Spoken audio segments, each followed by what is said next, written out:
అవినీతిని సమర్థించుకుంటూ అవినీతి పరుల్ని తన వెంట తీసుకెళ్లే కార్యక్రమంలో భాగం ఇది. అంతే తప్ప మిథున్ రెడ్డి గారి అరెస్టు అక్రమం అంటే బెయిల్ ఎందుకు ఇవ్వలేదు? సుప్రీంకోర్టు వరకు వెళ్ళారు కదా మీరు. అంటే న్యాయ వ్యవస్థను కించపరుస్తున్నారా?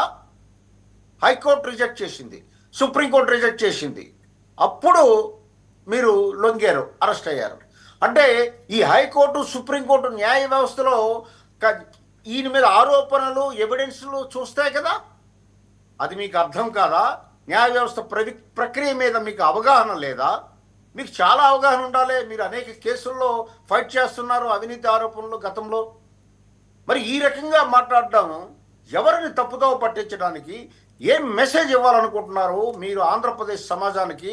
లిక్కర్ స్కాము ఇంకొకటి కూటమి ప్రభుత్వం నాయకులకు కూడా నేను చెప్తున్నాను, అది 3,500 కోట్ల స్కామే కాదు రవిశంకర్ గారు, వేల కోట్ల స్కామ్. దాన్ని ఎంత తవ్వితే అంత దొరుకుతుంది. అది కోలార్ మైన్ లాంటిది అది. సో బయటకు వస్తాయి లోన కలుగుల్లో దాక్కున్న వాళ్ళందరూ బయటకు వస్తారు.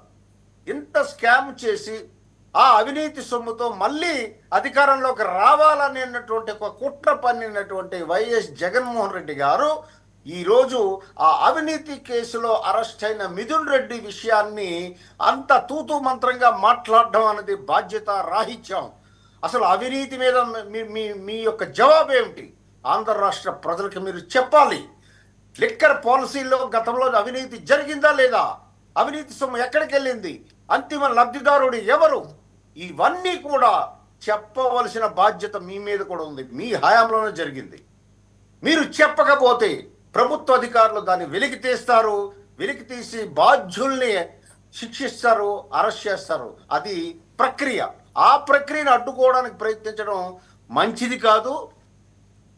ఇండైరెక్ట్ గా మీరు చెప్పగానే చెప్పారు, అందులో నా హస్తం కూడా ఉంది అని చెప్పి ఎలా చెప్పగలిగారు అంటే దాన్ని చాలా చిన్న విషయంగా పెద్దిరెడ్డి గారు అటక కుట్టారంట. అది ఏంటంటే ఇది చిన్నపిల్లల గోలికాయల ఆటల దగ్గర గొడవలాగా ఉంది. శివశంకర్ గారు, చట్టం తన పని తాను చేసుకెళ్ళిపోతుందా ఈ కేసులో? ఖచ్చితంగా ఎంత పెద్దవారైనా సరే. రాజకీయ ఒత్తిడి కానీ కక్ష సాధింపులు లాంటివి ఏమీ ఉండవా? అంటే ఒకటండి రవిశంకర్ గారు, అధికారంలో ఉన్నప్పుడు అవినీతి చేయడం, దాని మీద ఇన్వెస్టిగేషన్ చేస్తే రాజకీయ కష్టాధిపం అనడం, ఇది రాజకీయ నాయకులకి ఇది ఒక ఇమ్యూనిటీ రక్ష కవచంలా తయారైంది. దయచేసి ఇప్పుడు జరుగుతున్న ఇన్వెస్టిగేషన్ లో ఏ రకంగా ఒత్తిడికి లొంగే ప్రసక్తి లేదు, ముచ్చట లేదు.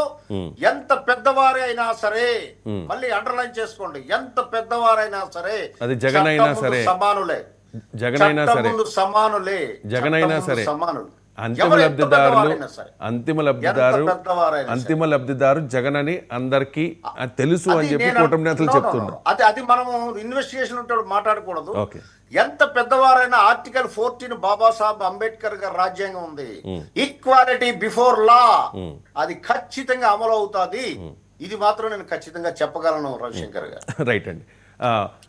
రాజశేఖర్ గారు, ఈ పెద్దిరెడ్డి గారికి చంద్రబాబు నాయుడు గారికి కాలేజ్ డేస్లో అయిన గొడవని నేను రైజ్ చేయడం ద్వారా జగన్మోహన్ రెడ్డి ఈ ఏపీ లిక్కర్ స్కామ్ స్థాయిని తగ్గించదలుచుకున్నారా? అదేదో పెద్ద కేసు ఏమి కాదు, ఇదేదో చిన్నప్పుడు కాలేజీలో జరిగిన గొడవ వల్ల జరిగిందే ఇదంతా అన్నట్టుగా ఆయన లైట్ చేసే ప్రయత్నం చేశారా రాజశేఖర్ గారు? శంకర్ గారు, ఒక మాటతో చెప్పాలంటే అది లిక్కర్ స్కామ్ కాదు, అది లిక్కర్ కేసు. అంటే స్కామ్ జరిగినట్టుగా నిర్ధారించవలసింది కోర్టు. విచారణ జరుగుతుంది.